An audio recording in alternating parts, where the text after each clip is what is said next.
this chat publicly. Indeed. So on that note, you've just been enjoying this. My name is Matt. And I'm Dave. Good afternoon.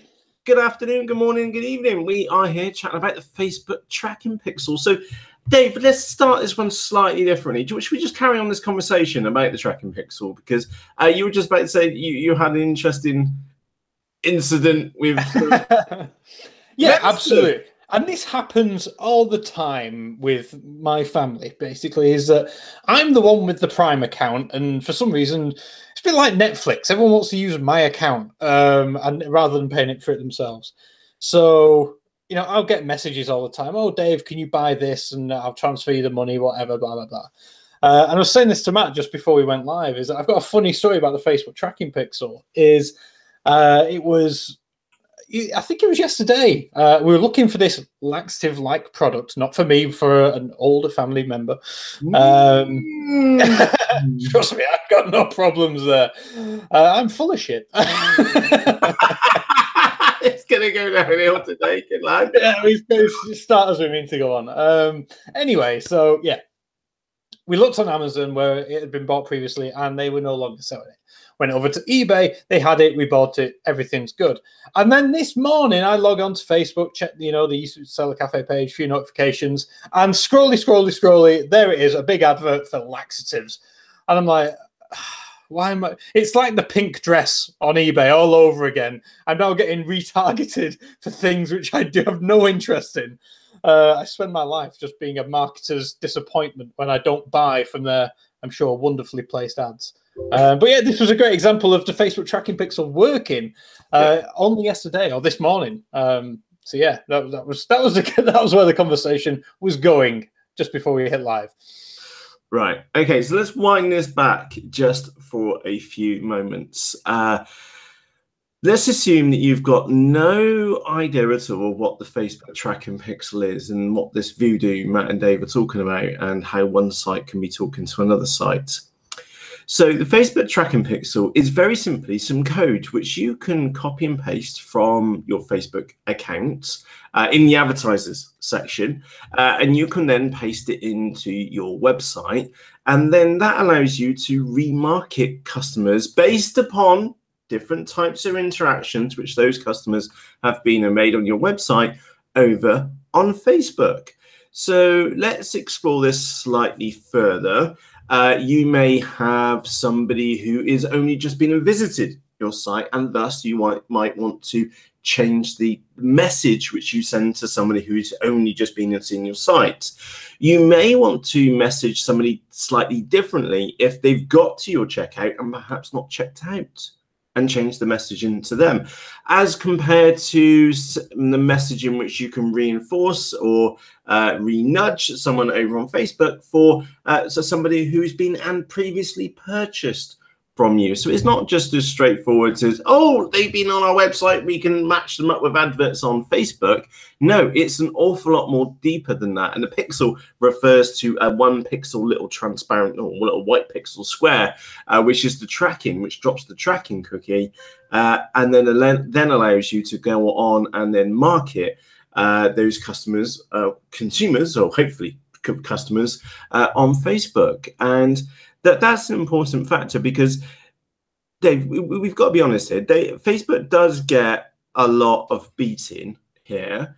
And has done recently, recently had an awful lot, and privacy has always been this big thing. But it's I want to just put this into perspective. There's if you look up World Science Festival, there's a fantastic discussion about getting the internet back. But the thing is that there's actually the introduction to it, which I was only watching this morning. Fantastic intro, and the point which was there was that people have so willingly passed their information on to companies like Facebook, etc., and not really been that bothered about it.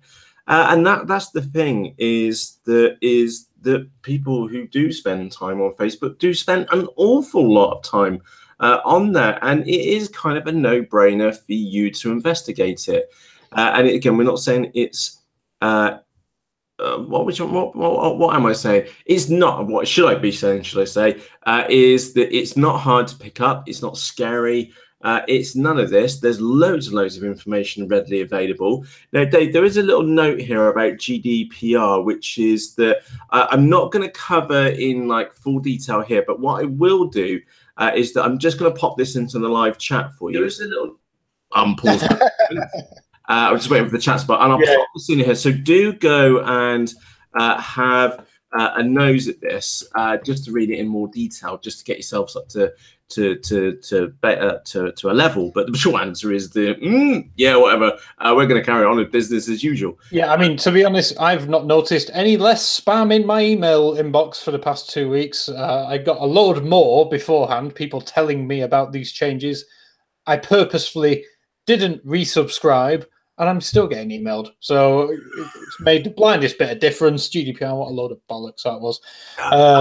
Rubbish. And what I had, but I don't know if there was something the signs it was different to you, Dave, is that the people who were emailing were spamming their messages. So hopefully that just got rid of them. And it was some companies which I never heard from, or even I haven't been in touch with like years, which was scary in its own right. I remember John Hayes. He was saying he got emailed from a Greek hotel he stayed at 8 years ago, who he'd never heard from in the past 8 years since he stayed there.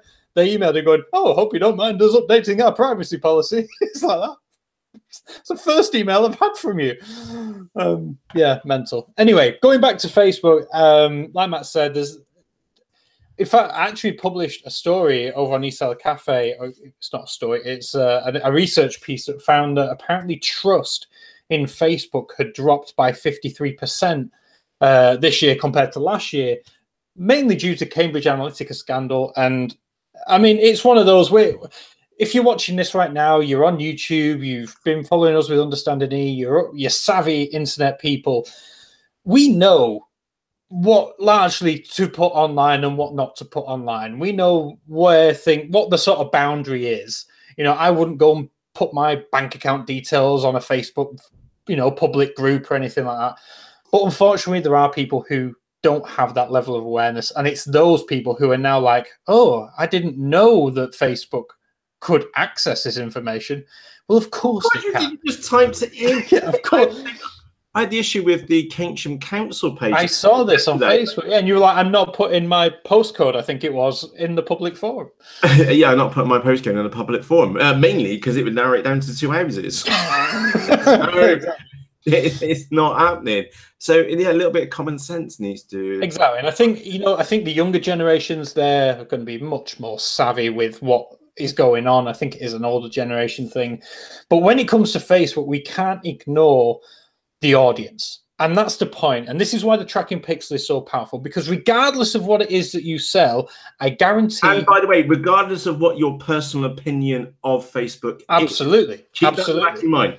Because I've said for a while now, if it wasn't for business, I would probably have deleted my Facebook account by now. But it's one of those where, regardless of what it is you sell, what you're planning on selling, your audience are on Facebook. Some of your audience are on Facebook, if not most of them. They have over 2 billion users that log in monthly and over 1 billion that log in daily. You can't argue with those numbers. Regardless of what happened with Cambridge Analytica, these numbers are still there. So that is why you would want to at least experiment with Facebook tracking pixel, with Facebook ads and things like that. Yeah, it goes. We've had this conversation on and off for a long period of time. I'm just getting the link for you for. It's called "Rethinking the Internet: How We Lost Control and How to Take It Back." It's by the World Science Festival. Fantastic YouTube channel, by the way. I've put links to that in the live chat. It's an hour and 28 minutes, but it is a fantastic chat and conversation and discussion about this as a whole, like the wider picture. So, sorry, Dave, get us back on where we were talking about Facebook. Yeah, we were talking about the audience of Facebook. So now I think it's worth getting into what the tracking pixel is, how it works, and yeah, what the benefits of it are. Yeah, absolutely. So I'll tell you what, let me get across to my desktop and choose the right screen. Make sure I hit the right buttons. It has been known that Matty's pressed the wrong button twice. Now, there is a link to this in the live chat. We will update the live version, the video description afterwards. And it's really straightforward. This is pretty much the page which you need to know about because it does nicely link in to the different sections. Because if you haven't set up a tracking pixel for your website, is that you'll go to your pixels tab in the events manager. That will take you to the right section, which I've got this one here for UnderstandingE. It will take you to the right section within the events manager within Facebook. And of course, if you've not been and created a marketing account in inverted commas with Facebook, it will take you through the process of doing it. And this is the page which you need. So you need to create a pixel. Okay, so you want to track website activities. So one thing really nice about that is that where is the options further down here? Look, so you can toggle whether it's a purchase, it's a lead, where something's completed a registration, added payment info, initiated a checkout, added items to a cart, add to wish list, search, and view content, and also purchase, or there's given purchase as an option there. And that's the point, is that you are able to granularly target customers based upon events which have been and happened with that pixel. So just pause for a moment, think about that. You've got somebody who has come to your site by one or other means. They could have come from a forum or maybe a Google AdWords campaign, for example. By the way, you can also run retargeting with Google AdWords as well. Keep that in the back of your mind.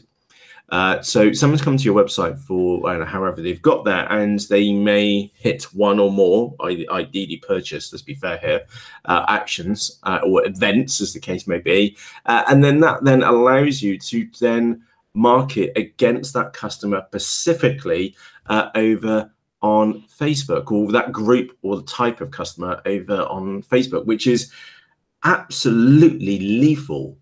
Let's be honest there, is because that person has already been and completed one of those actions. You know where that person is in the scheme of things, and you can then communicate with them effectively at each tier of where that customer is in their life cycle with you. And do note, this is to do with retargeting. This isn't trying to create this isn't creating Facebook ads to drive people to your site or to try and complete some form of action, come to a page or a group or something like that. No, this really is retargeting somebody who has already had an interaction with your site of some shape or form previously. Thus, it's retargeting, and thus, in theory, it is more effective than just scatter marketing. Does that make sense there, Dave? Yeah, absolutely. It allows you such granular sort of detail as to what your potential customers are doing and what, where they enter and everything else. It really is. It's again, takes out guesswork. It actually gives you data, facts about what's going on. And with that, you can then optimize your site. Where are people leaving? What's going on? What's working? What isn't? And basically, that's where it takes out the guesswork. Yeah, absolutely. Now, I am just scrolling on down in here because that is really the page which you're after, especially to get yourself started on that. So Tink and Sink says your screen view is blurred. Yes, it will take a few seconds to catch up with you. We are presenting this live. Moving down, but that just be aware that is the page. That is the facebook.com/business/help, and then a load of numbers on the end. That is the one which you're after, and that will take you through all the different steps which you need to go through. Now, do keep in the back of your mind is that if your site is perhaps based upon Magento, or you've got a blog based upon WordPress, there are plugins available which will make this even easier for you as well. So it would be a case of just copying codes from within your account. Pixel ID, I think, yeah. Yeah, Pixel ID, and off you go. It will be as straightforward as that. Now, Dave, I do need to just check the other tabs which I've got open here a moment. Yes, there is that one there.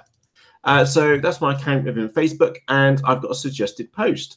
Now, this is actually very, very curious because for me this morning, I had a £120 voucher from Google AdWords, invited me to come back to spend on Google AdWords. So here's some irony for you.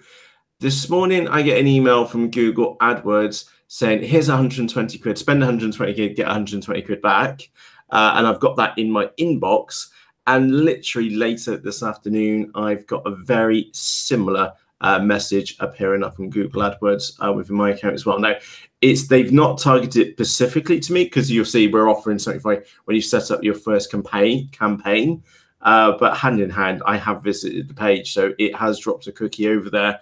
So I would strongly suspect that that is a retargeted campaign at myself, specifically at myself, because I've already been on their site this morning. Now, I can't remember what I've got on the other tab. Let me just go and check a moment. That was me hunting for other examples as well. No, the AdWords one is the only one which I'm being targeted against at the moment, Dave, for me personally. Have a quick scroll, see if I've got anything interesting going on. Yeah, so we'll let Dave have a look as well. So, yeah, it is a curious one. If you didn't know about the tracking pixel, it doesn't really cost you anything other than a bit of time to go copy and paste it into your site. Even if it's one of those things which you feel that you would like to do, but you're not really prepared to do it right now, aka really get into to do some marketing or create some ads on Facebook, is one of these things which if you did today and just got the pixel on your site and went that far, that's actually great. And that's probably all you could do right now, because what that will then do is, number one, the pixel would be working. And then when you get time to get around to doing some Facebook ads, is that you've already got everybody who's been visiting your site and maybe hitting purchase, add item to initiate cart, add to cart, and things like that. Those kind of events are all done. And then you've got an audience which you can specifically target and create ads against in your account. So if you're thinking, yeah, it sounds really good, but I don't really have the time to do it, just put the pixel in your site. Just do that today, so that if it's a week or a month or maybe longer later on, is that when you do get around to doing this, you go, oh, I remember Matt and Dave said go and put this into our site, and you should have hopefully a shed ton of data there ready to be used and abused to retarget against people who have been to your site previously. So, Dave, how are you getting on with examples there? Right. So I've got an example, and it's from someone that we know very well. Funnily enough, it's Greg from Jungle Scout. Now, this is a curious one for me, because I personally have not been on Greg's site in a while. Jungle Scout, again, fantastic tool. We've had him on podcasts over on UE before. Really nice guy. Me and Matt met him out in Thailand, and it's a great software tool. Love it. But I've not been on Jungle Scout in months, if not years. I've had no need to. And this is potentially where the tracking pixel works. I have undoubtedly been on Jungle Scout before. And dependent on the life of that tracking pixel, it can retarget me. And this is sort of unrelated but semi-related, because let me suggest or give you a reason potentially why I'm seeing Jungle Scout ads. The wife has just got a new job. She's now working in e-commerce, and she's working for an Amazon company to do sponsored ad stuff. And just the other day, she said, "Have you ever heard of Jungle Scout?" And I said, "Why, yes, I have. I know Greg, friends on Facebook, blah, blah, blah." And we were chatting about Jungle Scout. And all that time, my phone was on the table. Now, YouTube this, because it's very interesting that Facebook can actually potentially listen to conversations you're having and then retarget you due to conversations. It sounds very hocus pocusy, very, is that real? Is it not? There's a video on YouTube of a couple who do not have a cat. They've never had a cat, and they do a test with their phones on a table mentioning, "Oh, we need to go and buy cat food." The phones are just on the table. And within, I think, half an hour to an hour, scrolling through Facebook, you start seeing ads for cat food. So very curious. Go and check it out. I'm not saying it's a thing, but that's the only reason I could think why I'm now seeing Greg and Jungle Scout's ads. I've not been on his site, but he has been in conversation, verbal conversation, last week and a couple of days ago. So some some interesting. Yeah, I was curious because Messenger would need access to the microphone, wouldn't it? Yes, Messi. You can call through Messenger. I have Messenger on the phone. That's a separate app though, isn't it? It is. But I guess if you have it linked to your Facebook account. That's true. Curious. Who knows? But yeah, look into it. It's very interesting. A lot of hypothesis around what Facebook can do with voice. Right. Okay. We are getting ourselves. I know. I've come way off topic. I know. So, in short, Tracking Pixel, it allows you. We're not going to go in. We're not gonna, like baby step in to do this. It's all on a single page, and we've got a link to that which is on the right hand side of your screen. There, do take a read through. It's very, very simple as copy and paste. If you've never created an advertising account with Facebook, again, the second you click on the events section or pixel thing, Facebook will take you through the process of doing that. Of course, you'll need to put a card on file and things like that, kind of like straightforward stuff, but it is straightforward as copy and paste. You can enter that code into your site. Obviously, that does vary from site to site. And they also do give you like a little Chrome app, which you can use just to verify that it is working correctly. Even if you've got no intention of then going on and doing that today or tomorrow, for example, do get the tracking pixel in on your site as early as possible, because that does mean that you'll be getting the data which you can then go on and target those customers. And the one thing I think which for you to take away today is that retargeting works, okay?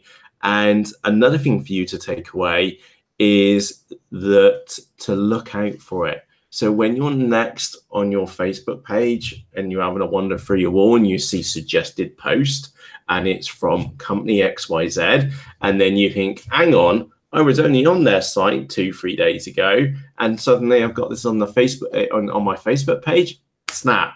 Immediately, you will recognize that as being the Facebook pixel. Also, it's interesting as well. Just one note here. Also, just be fully aware, those of you which are using Google AdWords, you can also use retargeting for customers through the Google AdWords platform as well. It's typically you'll set that up as a separate campaign, and again, it's just as lethal. That means that if you go, if you're looking at an external site and you then go somewhere else and they've got ads on the site, that's how I end up with like Banggood adverts on eBay, for example, because they're targeted to me specifically by my previous browsing habits. So sorry, Dave, you were about to say. Yeah, what was I about to say? It's left my head, whatever it was. Yeah. Oh, and by the way, if anybody thinking retargeting doesn't work, those of you which know the fun which I've had with YouTube over the last 18 months, 2 years or so, that was positively reinforced, the Banggood website, from eBay. And I wrote an article on LinkedIn about this literally 2 years ago, going, what on earth is eBay advertising other sites for? And it was Banggood on there. And then just think how much money I have spent on Banggood, and also think how much money I have made Banggood because of those retargeted adverts. Ponder that for a moment. What I was going to say is, and again, I wish this had come to me 10 minutes before we went live, because I would have dug out the source where it came from. But if you do some search around marketing, online marketing, and especially retargeting, you'll find that I think the chance of someone buying from you is 60-something% higher on their third time of seeing your business, your logo, your presence somewhere. Familiarity, isn't it, Dave? That's it. That's all it is. And it's like Matt just said, you may have been on their website, and then all of a sudden you see a Facebook ad and you're like, oh yeah, I know these guys, I was on their website. And then, like I said, that familiarity lets good endorphins go in the brain, and you're like, oh yeah, these guys are trustworthy, I know these, and you're much more likely to check out. So even just having some presence on Facebook ads or Facebook tracking pixel, utilizing that network, is a good thing for your business. And Matt, I don't know if it's of any use when it comes to Facebook ads.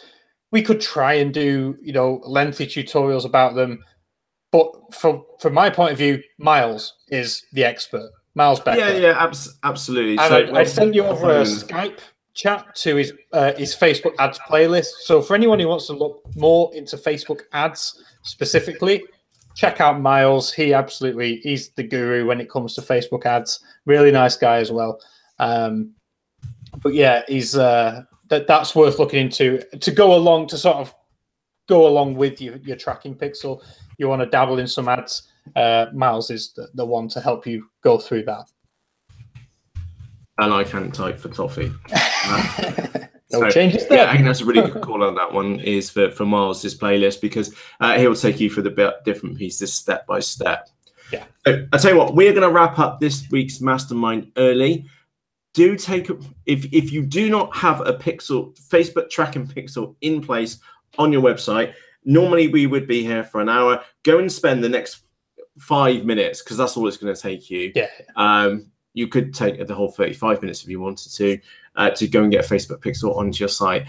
Even if you don't intend to do it today, but you might want to do it tomorrow, just go and get it set up, get it installed on your site. It is literally some copy and paste code, and then you can leverage it later. And it's retargeting customers, and you can be extremely granular in what you do.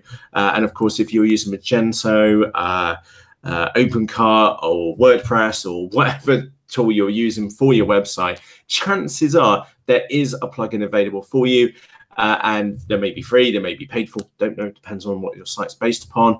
And chances are there will also be granular options as well, because remember those triggers: has made purchase, add items to a cart, what was their wish list as well. And there was a couple of other actions as well. And that will allow you to be very specific, if you want to be, in your communication, which you give to your customers on a separate site, such as, well, in this case, as Facebook. But do also keep it, again, another thing for you to think about is you can do this as retargeting within Google AdWords as well. So maybe a customer has been to your website and then goes on to Facebook, and they're being retargeted there. But then that customer goes to eBay and is being retargeted on there for your site as well at the same time. So it's be everywhere, in short, and it's not expensive. And remember, it's pay-per-click or pay-per-action, so everything's in proportion. Absolutely. And do look out for this on your Facebook stream, your page, when you go in there and you're looking it through your friend's post to see that they've posted something about a big orange frozen carton of orange juice and then they'll stick it in a mixer or whatever, is that look out for that sponsored post, that suggested post, and go, that is a pixel, and that's why I've been and got it on my screen. So with that said, it is time for us to wrap up. For myself, Matt. And from me, Dave. We shall see you next Tuesday, same time. And Dave, what's next week's topic? Next week's topic is top tips for managing your staff, whether that be locally or remote. Damn it, I didn't catch him out this week. He's getting too sharp for this. Hey, on the ball. On the ping pong ball. So for myself, Matt. And for me, Dave. Cheerio. See you next week, guys. Bye-bye.